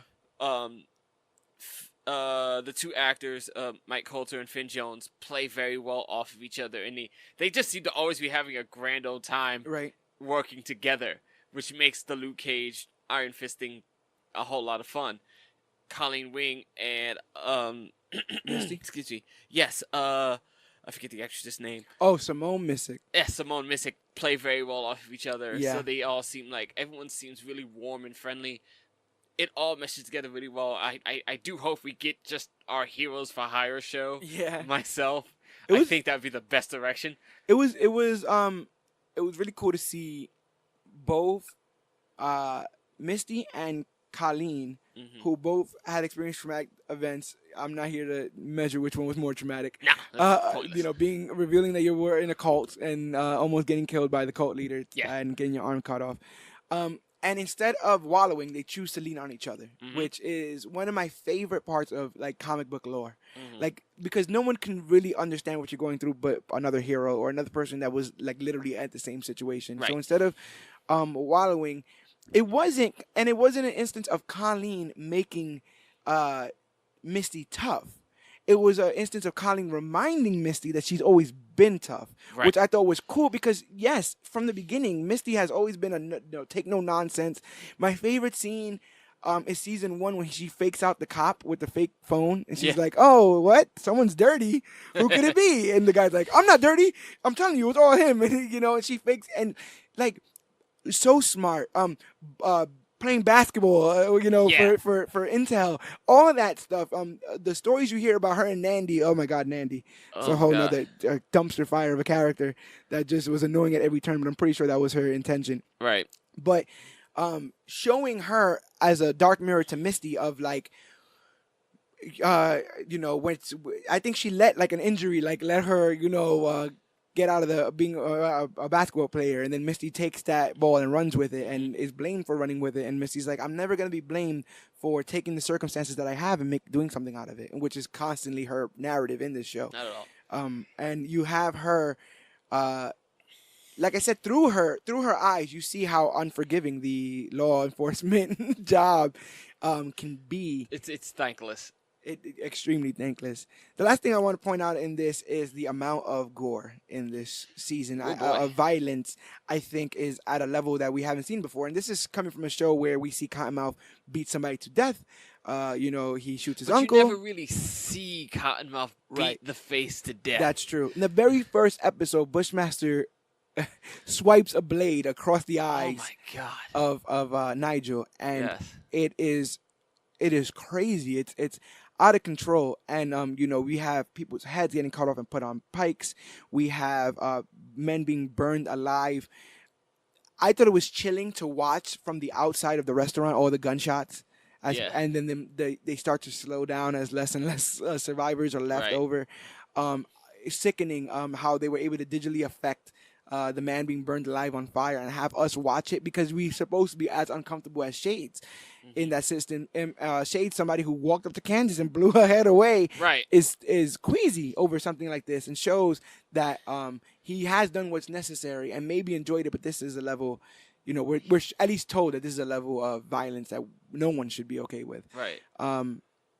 And but Mama Mabel Stokes throwing that Bushmaster bottle inside that house and burning the McIvers alive. Fire is a big motif in this show. Yes, because the level of destruction that fire causes is often hinted on, but also the fact that fire cleanses and leaves almost a clean slate for something to be born or grown or built on its ashes. No trace of what was left behind. Exactly, and Luke wants to set his past on fire. Mariah wants to set the Stokes name on fire, but ironically, so does Bushmaster. But Mariah must also burn. But Mariah Stokes, no Dillard. Mariah Stokes. Must burn. Anything that stuck out to you in this series before we let these fine people enjoy? I'd like to put out a shout out to some of the supporting characters. First off, I thought Anansi was fantastic throughout this entire show. Yeah, the uncle of Bushmaster. Yes, I really liked them not shying away from the fact that Bushmaster's actions is affecting the entire Jamaican community, especially with the immigration issues that are going on throughout the country, but most especially in the giant melting pot that is New York City. Yeah. When you think about, law enforcement being able to just round up minorities for any possible reason. Because one minority does wrong. Because one minority sets the standard as to what they all do and what they should be like. And now they're going around and they're rounding up pretty much any Jamaican, and if you don't have the papers, you go away. Yeah. You know what I mean? Noting to him that his massive violent acts are having a ripple throughout this entire community that he is professing to love and be out to help is doing more damage to them than he wants to see. Right. But he's got those blinders on that he's not considering how much he is hurting his people in this soil. Which brings back the reputation angle, right? Like how much reputation was a factor in this entire season with Mariah's reputation, Bushmaster trying to fight for reputation, Luke trying to maintain his reputation. It's constantly stated what a name means, what weight a name has. Right. In a neighborhood, that's all you have. Like I've only ever lived in New York. I've lived in Texas for like a year or so, and I spent some time in Oklahoma, stuff like that when I was in the military. I spent a few months in was it Great Lakes? I don't know. Yeah, I was in the military, so they moved around in that time period, but I ultimately came back home. Yeah. And your word and your name are really all you have here. It's word of mouth that gets you the clout here. And that is shown to the umpteenth level on this show. And I think that it definitely maintained a level of momentum, a level of action, a level of intrigue that season 1 didn't. And I wonder why. And I can only say that they kept the focus on Bushmaster and Luke and basically the power players of this. Everyone who was given ample screen time in this was not given it to have a B plot. No. Everything is A plot. Everything is. Because it all just ties right back into the center. Into the center play. Also, another character that I was happy to see used in a particular way was Sugar. While Sugar, for the most of the show, feels like a bit of almost fan service, like, oh, he came back from the first show, and we're using like him Turk. around. Yeah, and Turk, right? I'm Turk Barrett, baby. Yeah. Turk Barrett is very much like fan service, like he just exists inside this entire show and all these universes. But then Sugar comes back with an example of how the Dillards use their power in ways that weren't violence. Yeah. Where he describes how they looked after him and his family, and like when he went to school on a free ride with that sports scholarship and then his knee blew out, they continued to pay for him to go to school. Right. When school didn't work out for him, they gave him a job. Yeah. So they built this loyalty through through good deeds Right. with this fellow, and gained a loyal follower out of him. Which you find that happens in gangs a lot, right? When people are Yeah. looking for that family, that support. Yeah. Gangs will offer that support. And another level that's added with Sugar is that while ultimately with the football career and the early dealings with Cottonmouth as a security guard or a goon or whatever you would want to consider, he was doing that for himself. Right. Season 2, he has a family now. Mm-hmm. And having this family really ultimately helps him make the decisions that he makes going forward, because it's about not only self-preservation, but the preservation of his family. If Right. all this is going to end up with something, I have to have something at the end of all this, because, man, I'm not doing it only for myself. Sugar definitely has quite an arc in this. And which makes it also more interesting in the end, where like Sugar is right there next to Luke Cage, and it's just like, well, what side is Sugar on now? Yeah. Is this bad? Is this good? Is he? Or is he just another survivor like Shades? Yeah. Where if this is the next gravy train, I have my ticket. I have it in my back pocket. Lots of beautiful uses of music in here. Jadakiss shows up in this. So it's like, Oh, does he? Yeah, like Jadakiss is in this. I was like, what's going on? I thought he was still locked up. Yeah, Stephen Marley. They kept up that motif of having music in it. The last thing I think I want to say on all this is that I didn't realize how much I like the Luke Cage universe. As soon as like the score starts to kick in and those warm colors of the neighborhood, that is a almost mirror version of where I live, where I've grown up. I slip into that universe very quickly, like almost effortlessly, and I know, Harlem's Paradise and Mariah and Shades and Luke in the barbershop and Misty. It's got that like constantly 80-degree sunny tone every time. And it feels lived in. It feels like it feels like when the show goes off, that universe still kicks. Yeah. It's still moving. And every time that the season starts, we're just getting another look behind the curtain as to what the goings and comings of Harlem are.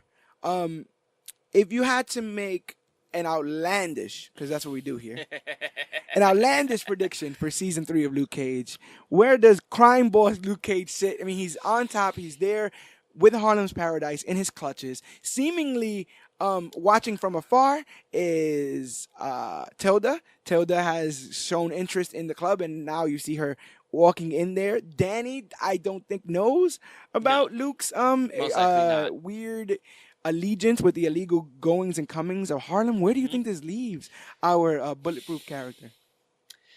I guess I'd say my outlandish prediction, because it was something I thought of right as the show ended, was instead of using Daredevil, you sort of use Luke Cage with Shadowland.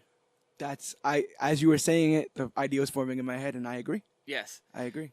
Luke Cage, while not, possessed by whatever demon or something that makes him bad, but sort of becomes this quasi-antagonistic character with the other characters. Like, I think it would almost be a slightly decent Defender season where they have to deal with Luke Cage being now the crime boss of Harlem and trying to pull him out of that without casualties. And it's the same seduction. Yeah. The same seduction technique is used, which is you've always fought these people, but if you led them, you can keep them on the narrow. You can go back to fighting them and never knowing what line they won't cross, or you can lead on many faucets, or you can lead them and choose which lines that they don't cross. And I do think that's what they're doing. I mean, it's a very, very cool comparison, but I do think that there's a lot of that in there. We know that Claire ain't gonna dig this, and like I mentioned before, Iron Fist is probably not gonna have too much in this. Luke definitely needed a hideout headquarters after the Pop situation, and he doesn't really have a place to live after they blew up Genghis Khan's. So this club is ultimately going to be his home. And it's gonna seduce him. We've seen good people turn bad. We've seen bad people turn worse. And the worst thing you could do in that sense is like, now you're gonna live in this negativity. Exactly. and with the cockiness, which is the only word I can call it, to say that it won't corrupt you. Right. And that it takes a lot of ego to believe that you can rise above swimming in garbage. You're not even going to get sick. It's like, come on, you should be better than that. But my outlandish prediction, only because, like I said, I'm in the bag for this thing, is that Jessica is going to pull him out of this. Okay. I'm gonna assume that Jessica is gonna be so tired of this, or have to do something, Yeah. and is gonna be like, are you kidding me? Like, this is what you're up to. You see the disappointment on Misty's face. Did you catch that almost Godfather scene, like with the door closing and her realizing? Well, okay. Well, to be honest, I've never seen Oh, okay. The Godfather, but I Yes. when the door closed on her and she saw like it very much felt like Misty saw Cornell again. Yeah. Like, Yeah. I've seen a ghost. This is the exact same thing. Nothing's fucking changed. Yeah. There's a scene in The Godfather where the wife of the Don is basically saying like, this life is crazy and all this other kind of stuff, and you got to protect us, and we can't be diving so deep into this. And he's like, oh yeah, don't worry about it. And he's talking to somebody, and she has to see like that is no longer the person that she knows, it's the person that he has become to lead this. Right. And Misty's, that look on her face, Misty's somebody that we knew saw Luke Cage the same way we did in that first episode. Yeah. And since then has had that. She was the only person defending him as an ally in the police department. Constantly. Oh, you're gonna laugh that he got his his ass kicked by Bushmaster? That's not funny. He's a Harlem citizen. Only for her on the last scene to literally be pushed out. Yeah. It's like, you have to go. I have to go deal with this now. And the look on her face was, heartbreaking, because she was like, I've seen this before and this doesn't go well. And we may have lost him. I wonder if there's a little bit of her that says he might end up ultimately being someone I have to stop. Which is a harrowing revelation to make about anybody that you care about. Which is why I'm like, I sort of see it as a Defender story. Yeah. Trying to drag Luke Cage back out of there. Yeah. How do you the Iron Fist couldn't drop him. How do you beat him? That's true. What do you think about the use of social media, the Harlem's Hero app, the tagging of heroes and all that kind of stuff? Did you like the viral videos sensation of this? Oh, totally. Season? I guess in some way it'll probably date it in a few years, but right now it fits. Right. That's what we do. It's they mentioned two of them: Media Takeout and World Star Hip Hop, the ESPN, which is very Luke Cage anyway. Yeah, ESPN, and you've seen ESPN use these non-sport clips before, where they catch something. And it just when I saw him, I laughed. I was like, oh, I'm not gonna lie. I'm like, if anyone's gonna comment on this, it's got to be Stephen A. Smith. But so sorry to see that happen to a brother.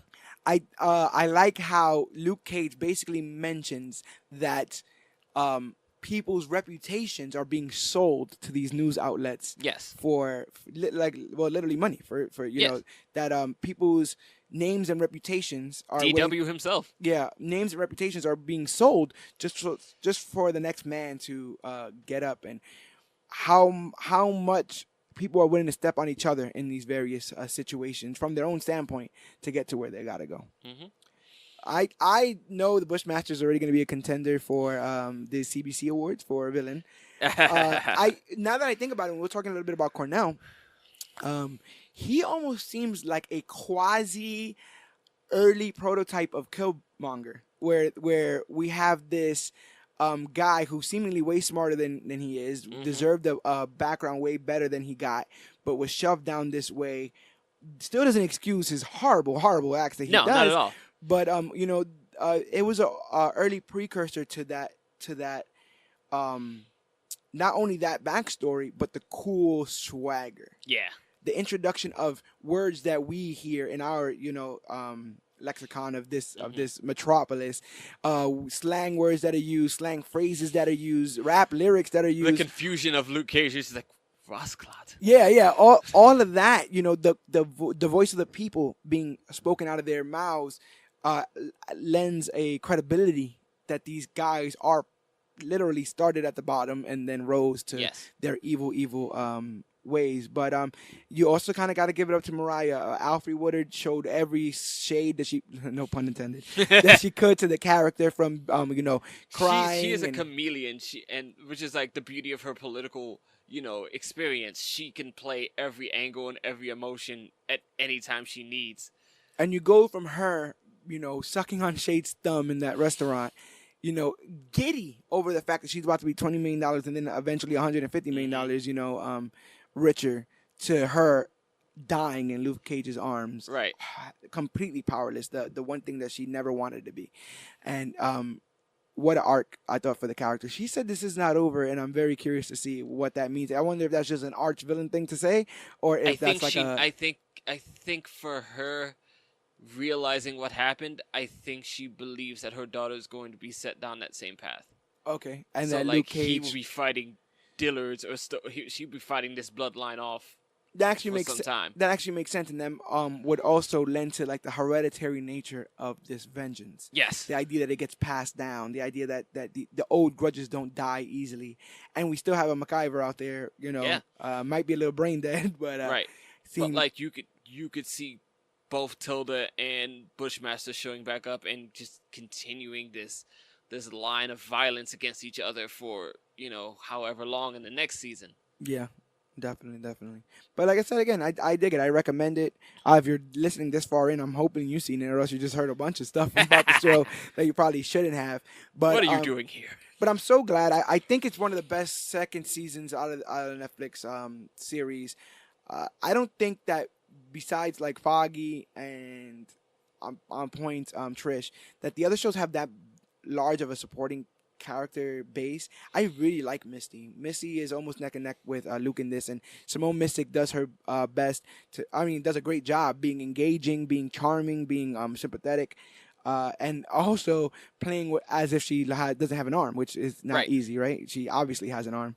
Literally tied behind her back. But everybody did what they could to get this show or this series, this season, to be as best as it could be, and I think that it is above season one. For Yeah, various no, different absolutely. reasons. The supporting cast was tremendous in making sure that everyone had a certain level of weight. Yeah. Whether it was the the recurring characters, like Misty got so much more to work with. Shades became a character unlike we'd even could imagine in season one, where you learned so much more about him as the person and what he His identity actually and stuff. desires and who he is. Tilda Dillard comes up, and like Tilda Dillard is the interesting character in the sense that she starts to feel, even under duress, the sympathy for Beastmaster and their plight, Yeah. to the point where they almost accept her.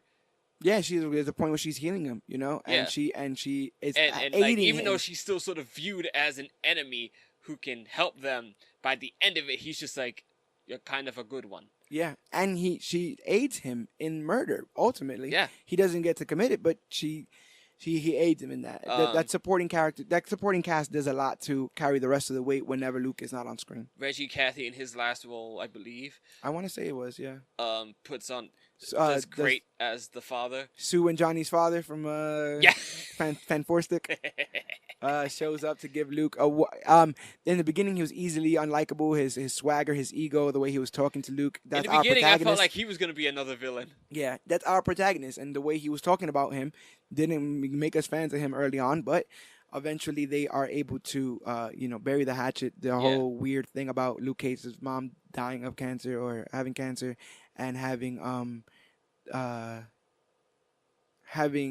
Luke's father blame Luke for it. Yes. Saying that his prison sentence stressed her out to the That point that his transgressions led to. what an odd piece of responsibility you put on a child. Or Right. not a child, he was a grown man at the time, Right. but still, like, what a thing to put on your son's conscience. I'm glad that they were able to bury that hatchet. Grief and guilt and such things. Yes. Yeah, but I have no guilt binging all 13 of these episodes. It was harrowing because each one is thick. They are all labors of love with dialogue and plot, twists and turns. And that's why we didn't go episode by episode, because we'd be here for 13 hours to talk about the 13 hours of television. You could arguably have a whole show based on every single episode. That's what I'm saying. But I'm glad that we were able to cover as much as we were able to cover here, because there was so much on the plate, and even though I ate it all, even though I ate all the saltfish and The whole plate. even though I had some of the what do they call that, sugar beer, rum beer, ginger beer. Ginger beer. Okay. Ginger beer. Even though I had some, there's gonna be Jamaicans in my inbox talking about you just say rum beer. Ginger beer. I'm still hungry for more. And if you're hungry for more of stuff like this, a full take on an entire season of a Netflix show, or a take on a comic, or just reviews of all different forms of Comic Book Media, all you have to do is look for this podcast, the Major Issues Podcast, brought to you by Comic Book Clique, and it's wherever podcasts are found. Podbean, Stitcher, Podcast Addict. If you Google Major Issues Podcast, we're the first ones that pop right up on Apple, iTunes, podcast app. We on Spotify now. Yeah. Big things. We're moving on Spotify. Google Podcast is rising, and we're getting our feet wet with that. So we are wherever podcasts are found. We're even on YouTube.